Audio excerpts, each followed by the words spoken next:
해야 되네요. 그래서 계약의 소멸은 다음 시간에 해야 될 것 같고요.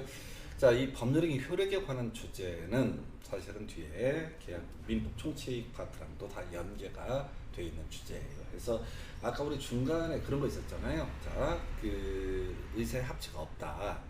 자, 불합의가 있다. 의사의 불합의가 있다라고 했을 때 취소할 수 있다라고 하는 식으로 얘기를 했었죠. 예, 안 된 얘기죠. 그 이제 무효가 되게 됩니다. 그래서 자, 법률행위라고 하는 거, 자, 계약과 단독행위 등으로 대별을 해볼 수가 있는데 주로 우리가 논의하는 것은 계약에 관한 주제죠. 그래서 계약이라고 하는 것은 청약과 승낙이라는 의사의 합치가 있으면은 일정한 채무가 발생하게 되는 것을 계약이라고 부르게 됩니다. 그래서 타이틀은 법률행위 효력이라고 되어 있지만 주로 계약을 가지고 설명을 드립니다. 그래서 자, 무효 취소, 그 다음에 유효, 총 세 가지. 우리가 이미 본 것들은 유효인 법률 행위를 한 주제를 가지고 설명을 드렸던 것이고요.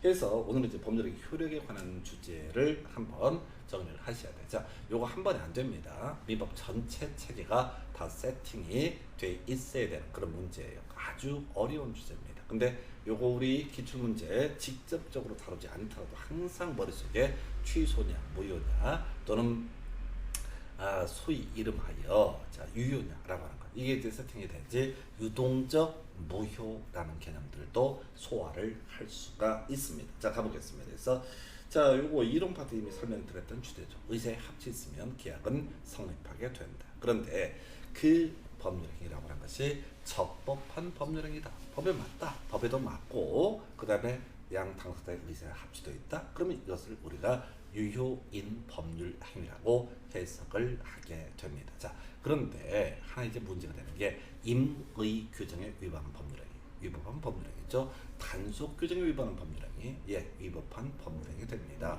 그다음에 상대방의 선의 무과실인 비대의 의사 표시, 이런 것들은 바로 유효인 법률 행위로 해석을 하게 됩니다. 자, 우리가 임의 규정 얘기는 앞에서 매매 비용 당사자 쌍방이 균분해서 부담한다 이런 얘기 있었죠. 근데 매매 계약을 체결함에 있어서 자, 매도인이 매매 비용을 전부 부담한다, 매수인이 매매 비용을 전부 부담한다, 이렇게 이제 돼 있다 하십시다. 그럼에도 불구하고 이것은 이제 민법 위반되는 거잖아. 그럼에도 불구하고 이것은 유효인 법률 행위가 되게 된다라고 할 것.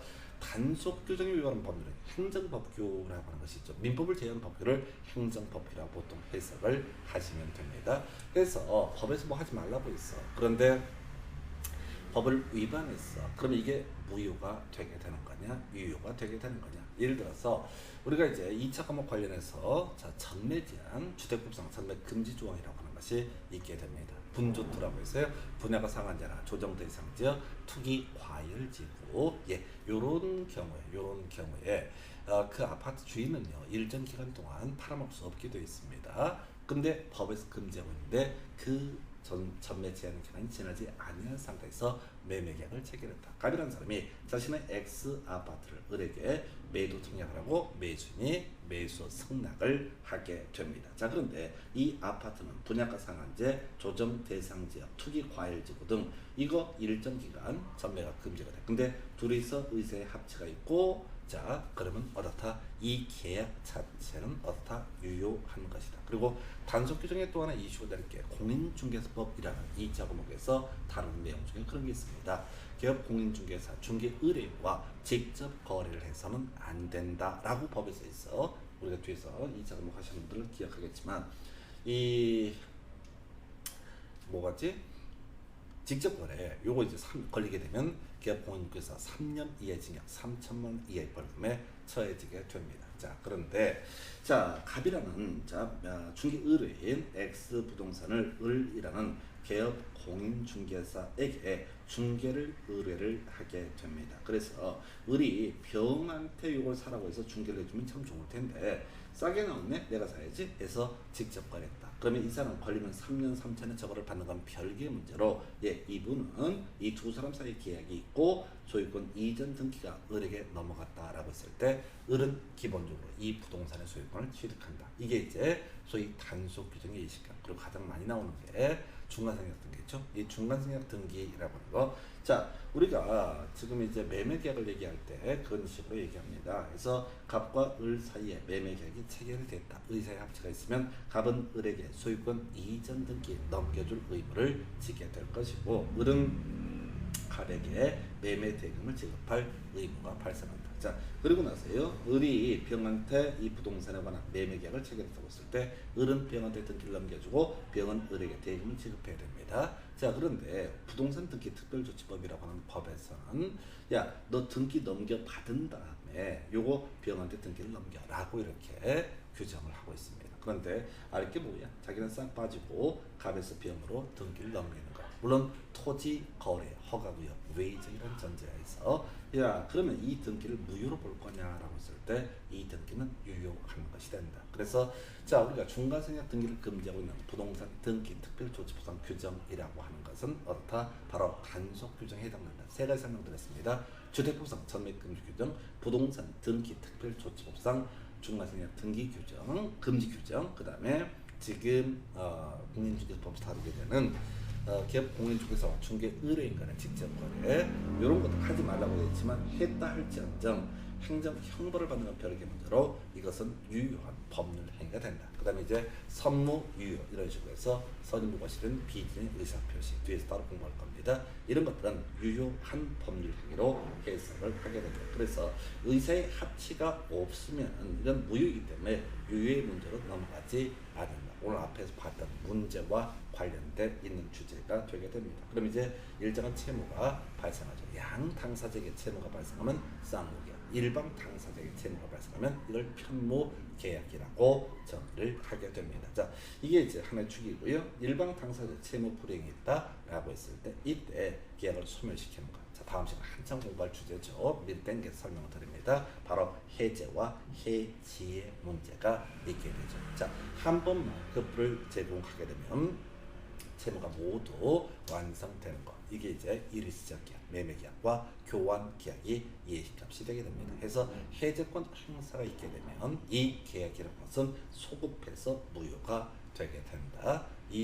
그리고 남은 문제가 원상 회복의 문제와 손해배상 청구의 문제로 연결되게 됩니다. 자, 비교해서 취소라고 하는 것이 있죠. 해제권에 의해서 취소권이라고 하는 것. 취소권도 행사가 있게 되면 뒤에서 보겠지만 소급해서 무효이지만은 손해배상 청구의 문제는 발생하지 않는다. 이게 이제 취소와 해제 사유해서 취소는요, 제한 능력자의 법률행위, 차고 있다는 의사표시, 사기 강박에 따른 의사표시, 이렇게 크게 세 가지로 대비해 볼 수 있겠고, 우리가 이제 그 해제라고 하는 것은 계약이 유효하게 성립한 후에 일방 당사자가 자신의 채무를 고의 또는 과실 등에 따라서 귀책 사유 있는 채무 불이행했으면 바로 해제 문제로 가게 됩니다. 자, 그리고 나서 계속적 계약, 임대차 계약이 예시값이 되죠. 그래서 여기서는 이제 해지라고 하는 것을 하게 되죠. 일방 당사자의 귀책 사유 있는 채무 불이행했으면 해지할 수 있고, 이건 이제 소급해서 무효가 아니라 장래돼서 무효가 되게 됩니다. 그래서 지금 원상회복이나 손해배상은 같은 세트로 간다. 바로 비교해서 다음 시간에 한참 문제로 다룰게. 이 해제와 해지라고 하는 개념이 되면서 합의 해제와 합의 해지라는 개념이 있다. 오늘도 문제에서 중간중간에 나왔었죠. 합의 해제나 합의 해지는 소위 계약의 한 유형이 됩니다. 두 개의 의사표시가 합치해야지 유효한 것이 된다. 그러나 해제나 해지라고 하는 단독행위라고 했어요. 일방 당사자의 의사표시가 일정한 요건하에서 해제권이 발생하고 해지권이 발생한 상태에서 상대방에게 도달하는 그대로 바로 소급해서 무효 또는 장래돼서 무효라는 법적 효력이 발생하게 된다라고 하는 거예요. 그래서 오늘 공부한 주제와 연계하면 이 합의 해제, 합의 해지라는 것은 계약의 한 유형입니다. 그래서 합의 해제나 합의 해지에서는 다음 시간에 문제가 좀 보겠지만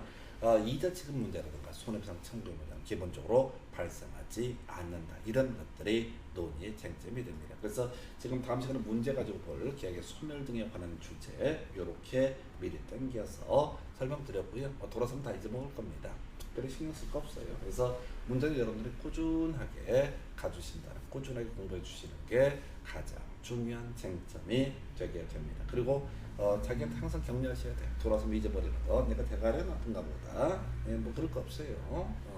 뭐 그렇게 한다고 해서 해결되는 문제가 아니기 때문에 그래서 이렇게 보셨고요. 자 이제 의사의 합체가 있다. 그런데 이제 우리 이슈 3번 제한 능력자의 범죄행위라고 해서 미성년자, 피성년 후견인, 피한정 후견인의 법률행위 요거 취소할 수 있는 법률행위입니다. 즉 일단 유효하게 계약은 성립하게 되겠지만 취소권자가 취소권을 행사하게 되면 소급해서 무효가 되게 된다. 앞에서 해제권에 있어서도 소급해서 무효, 취소권에 있어서 소급해서 무효인데 두 개 차이가 뭐냐?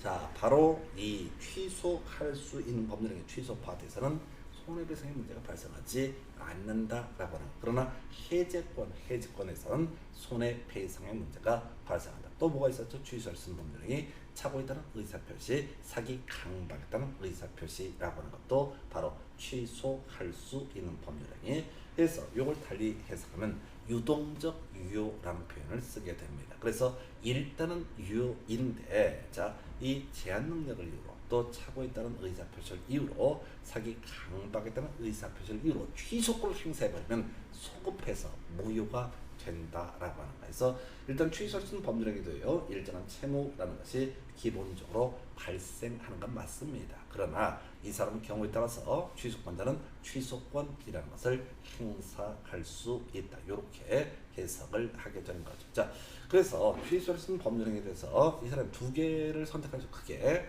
하나가 추인의 문제, 하나가 취소의 문제로 해석을 하게 됩니다. 그래서 자 취소권자가 취소권 행사하면 이것은 소급해서 무효가 되게 된다. 이렇게 해석을 하게 되죠. 그래서 자 취소권자가 취소권 행사하면 소급해서 무효라고 하는 거. 다만 아까 해제권에 있어서도 소급해서 무효라고 하는 거. 해제권자가 해제권을 행사하면 그 법률 행위라는 것은 소급해서 무효인데 자 이자 지급 문제가 하나의 중요 쟁점이 될 때도 손해배상 청구에 관한 부분은 취소할 수 있는 법률행위고요. 그 다음에 바로 해제권 행사에서 달라지는 부분이죠. 그래서 취소할 수 있는 법률행위라고 하는 것이 취소가 돼서 소급해서 무효가 됐다라고 했을 때 이때 취소권자에 대해서 그 상대방의 손해배상 등을 청구할 수는 없다라고 하는 것. 같은 맥락에서 무효인 법률행위, 애초에 무효였던 법률행위도 손해배상 문제가 발생하지 않게 됩니다. 자 한편 이 유동적 유효 상태에 있는 취소할 수 있는 법률행위 총 세 가지죠. 예, 이런 경우에 추인 등을 통해서 이 계약을 확정적 유효로 만들 수가 있게 됩니다. 여기는 뭐가 필요하다? 기본적으로 추인이라고 하는 것이 필요하다. 해서 자 추인, 동철, 상추, 취해해 이렇게 갔을 때 추인이라고 하는 것은 의미가 뭐냐면 이거 취소할 수도 있고 없을 수도 있는데 어떻게 하겠다? 내가 취소 안 하고 그대로 유효한 것으로 확정적 유효로 만들어버리는 행위를 이름하여 추인이라고 부르게 됩니다. 그래서 이 주요 쟁점이요. 자, 추인이 의제되는 경우 있었죠. 제적기간 도과하게 되면은 이때 더 이상 취소권을 행사할 수 없는 확정적 유효가 되게 됩니다. 그래서 제적기간 추삼한십 이렇게 외우셔서 추인할 수 있는 날로부터 3년, 법률기간 한 날로부터 10년에서 추삼한십 지나게 되면은 더 이상 취소권 행사할 수 없다. 제한 능력자가 행위 능력자로 바뀌었습니다. 미성년자가 성년자가 되고 피성년 후견이나 피한정 후견이 일반적인 의미에서 정상인으로 돌아왔습니다. 그때 추인할 수 있게 되거든요. 이날로부터 3년의 경과가 들어 이거 그대로 두고 있다라고 하면 제척기간, 권리 행사기간, 취소권의 행사기간이 도과 지났다라고 해서 더 이상 취소권을 행사할 수 없는 확정적 유효가 되게 됩니다. 뒤에서 취소할 수 있는 법률행위 할 때 추삼한십 또는 취소권자가 어떻게 한다? 이거 확정적 유효를 하겠다는 의사표시를 하게 되면 더 이상 어떻다? 취소권 행사할 수 없게 됩니다. 그 외에 이 파트에서만 쟁점이 되는 거 법정 추인 사유라고 하는 것이 발생합니다. 법정 추인 사유 우리 법에서 7개를 예시하고 있는데 법정 추인 사유로 하는 개념은 뭐냐면 이 취소할 수 있는 법률행위에 대해서 유효인 법률행위인 것처럼 전제로 해서 일정한 뭐 이행을 청구한다, 자신의 채무를 이행한다 등을 하게 되면 나중에 쌩까면서 취소할래 이지랄을 할 수가 없다라고 지금 설명드리는 것들은 취소할 수 있는 법률행위에 관련된 주요 뼈대를 정리해 드렸습니다. 이게 좀 정리가 같이 될 수 있을 정도면 정말 잘하신 거고요. 안 되면 뭐 한 대까지 가보십시다. 어찌됐든 간에 여기서 핵심 이슈가 되는 건 취소할 수 있다. 아까 의사의 합치가 없는데 어떠다. 뭐 무의식적 불합의 말 더럽게 어려워. 어찌됐든 간에 의사의 합치가 있을 때만 취소의 문제가 발생하게 될 테고 의사의 합치가 없으면 이미 이것은 무효가 되게 됩니다. 자, 취소로 하는 개념이 뭐라고요? 자, 일단 유동적 유효 상태에서 뭐로 만들겠다? 무효로 만들겠다라고 하는 것을 이름하여 취소라고 이렇게 부르게 됩니다. 그러면 애초에 무효였다라고 한다면 이때는 뭐라고요? 바로 취소의 문제가 발생할 여지가 없다라고 봅니다. 자, 지금 공부하시는 내용들이 상당히 버겁고 힘든 부분이 될 수가 있습니다. 상관없어요. 여러분 힘들죠? 내가 힘들진 않으니까. 대신 제가 이 정도 숙달되고 체계를 완벽하게 여러분들 보여줄 수 있기까지 한 7, 8년 걸렸어요. 8년 걸렸지. 해서 물론 그 앞에 공법이니 뭐니 공부했던 시간까지 따지면 이루 말할 수 없는 시간들이 걸렸습니다. 그래서 제 주변 누가 중개사 시험을 보고 싶다라고 별로 권하지 않습니다. 그래서 힘들기 때문에 이게 되게 힘든 작업이다라고 하는 거. 하여튼 오늘 단어 몇 개 공부 여기서 공부하셨네. 그래서 취소, 추인이라는 단어, 자 이런 것들을 공부를 하셨고요. 자 이제 유효인 법률행위, 취소할 수 있는 법률행위에 대해서 무효인 법률행위 등에 대해서 살펴보도록 하겠습니다. 그래서 의사의 합치가 있습니다.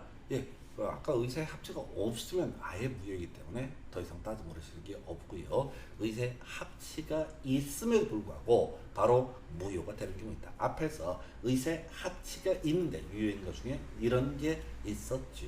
뭐가 있었냐면 단속 규정 위반한 법률행위 또는 임의 규정에 위반한 법률행위는 바로 뭐가 된다? 유효가 되게 된다. 그래서 단속 규정 종류만 몇 개 설명을 드렸었어. 중간 생략 등기 금지 규정이라든가 직접 거래 금지 규정이라든가 자 주택법상 전매 금지 규정 이런 것들이 단속 규정에 해당한다. 이에 대해서 바로 효력 규정이라는 개념이 나오게 되죠. 효력 규정이라고 하는 거 자 위반되게 되면 이것은 아예 무효가 되게 된다라고 하는 거. 그래서 그 외 쟁점들 볼까요? 자 강행 규정에 위반한 법률행 앞에서 우리가 임의 규정에 위반한 법률행위는 유효한 것으로 해석을 했습니다. 민법의 조항 중에서 자 몇 개 조항이 있어요. 자 따로 얘기를 하지 않게 되면 다 강행 규정이 되게 될 것이고 자 그게 이제 임대차 파트에서 우리가 논의할 수 있는 게 지상으로 매수 청구, 부속으로 매수 청구 이런 것들은 강행 규정에 해당이 된다. 이에 비해서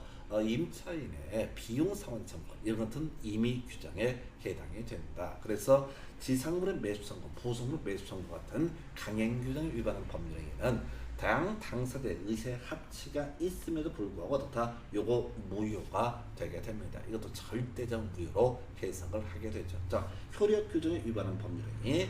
자, 요것도 역시 당연히 무효의 문제로 가게 됩니다. 그래서 자, 그 외에 민법 103조 반사회적 법률행위, 민법 104조 불공정한 법률행위 뭐 이런 것들도 소위 절대적 무효라고 부르게 되죠. 그래서 이 절대적 무효라고 하는 것은 기본적으로 선의 제3조도 보호를 받을 수 없다 이런 식의 얘기를 할 테고 시험 문제 구성할 때는 추인할 수 없다라는 표현을 씁니다. 그러니까 우리 취소할 수 있는 법률행위 제척기간 도과라든가 또는 취소권자 등에 의한 추인 또는 법정 추인 사유가 발생되어 있으면 바로 유효로 전환되는 것이었죠. 이렇게 절대적 무효였을 때는요 추인할 수 없다. 그 다음에 이제 아까 해제 파트에서 소급해서 무효가 돼 해제권 행사가 이루어지게 되면 소급해서 무효가 된다라고 얘기하면서 대신 취소권 해제권자 손해배상을 청구할 수 있다. 이에 대해서 취소할 수 있는 법률행위라고 하는 것에서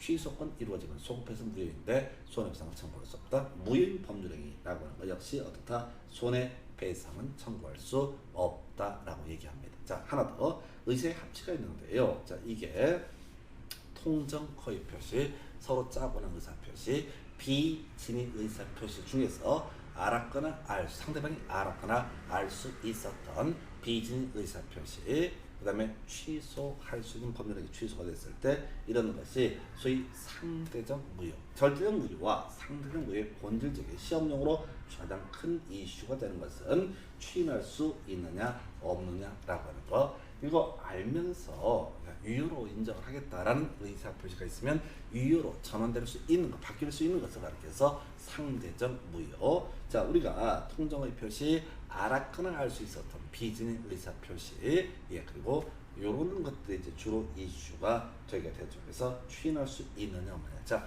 점점 어려워지죠. 우리가 유효 얘기할 때는 해볼 만했어요. 취소 파트도 좀 해볼 만했어. 근데 무효가니까 조금 더 버거워지기 시작합니다. 근데 우리가 기초문제 해설 강의 등의 과정에 있어서도 계속해서 얘기를 할 거란 말이야. 계속해서 하다 보면 꾸준히 따라오시는 분들에 한해서 하는 얘기겠지만 이게 틀이 잡혀. 그럼 민법 같은 경우는요, 좀 재미도 있습니다. 공부를 해가는 과정에서 자, 뭐 어느 과목이나 마찬가지가 될 텐데 내용 알면 즐겁지. 자, 내가 맞춘 기적을 막 보여주면 스스로 기특해 죽겠지. 그래서 이게 결국은 그 재미랄까요? 알아가는 기쁨? 뭐 요거 도달하기까지가 죽음의 레이스입니다. 그래서 하여튼 요렇게 무효 관련한 부분 설명을 드렸습니다. 자, 그리고 나서 이제 계약의 소멸 얘기 가야 되는데 시험 관계상 문제가 상당히 많아요. 12문제인가 나오거든요. 그래서 요거 미리 한번 뼈대를 잡아놓고 나서 다음 시간에 계약의 소멸 얘기를 다시 하게 될 겁니다. 그래서 이 계약의 소멸 얘기는 다시 한번 정리를 하게 되면 유효인 법률 행위라고 하는 데서 이슈가 되게 됩니다. 일방 당사자의 귀책 사유 있는 채무 불이행이 있게 되면 그 상대방은 계약을 소멸시킬 수가 있습니다. 방법은요, 해제권하고요, 해지권이라고 하는 거. 매매 교환처럼 일시적 계약에 있어서는 해제라고 하는 것을 할 수가 있게 되겠고요. 예, 해제권 행사가 있게 되면 그 계약이라고 하는 것은 소급해서 무효가 되게 됩니다. 자, 최근 문제에서 이슈가 됐던 거, 여기까지는 개나 소나 다 안다고 보는 거야. 여기까지는 공부하는 누구나 다 알 수 있다고 쳐. 그래서 출제 이슈가 되는 것은, 자, 이 계약의 해제권 행사에 따라서 원상 회복의 문제, 이자 책임 문제가 발생한다. 그리고 손해배상 청구의 문제가 발생한다. 미리 땡겨서 하나 설명드리도록 하겠습니다. 자, 갑과 을 사이에 자, X 부동산, 값의 X 부동산에 대한 매매 계약이 을과 체결이 됐다. 그러면 갑은 을에게 소유권 이전 등기를 넘겨줄 의무를 지고 을은 갑에게 매매 대금을 지급할 의무가 발생합니다. 만약에 이 채무 이행기를 5월 10일로 계약서에서 의사의 합치가 이루어졌다고 해보겠습니다. 그런데 자, 을은 대금을 집었는데 갑이 등기를 을에게 넘겨주지 않게 된다. 그러면 을이라고 하는 사람은 갑에 대해서 뭐라 할 수 있다? 해제권이라는 것을 행사할 수 있다.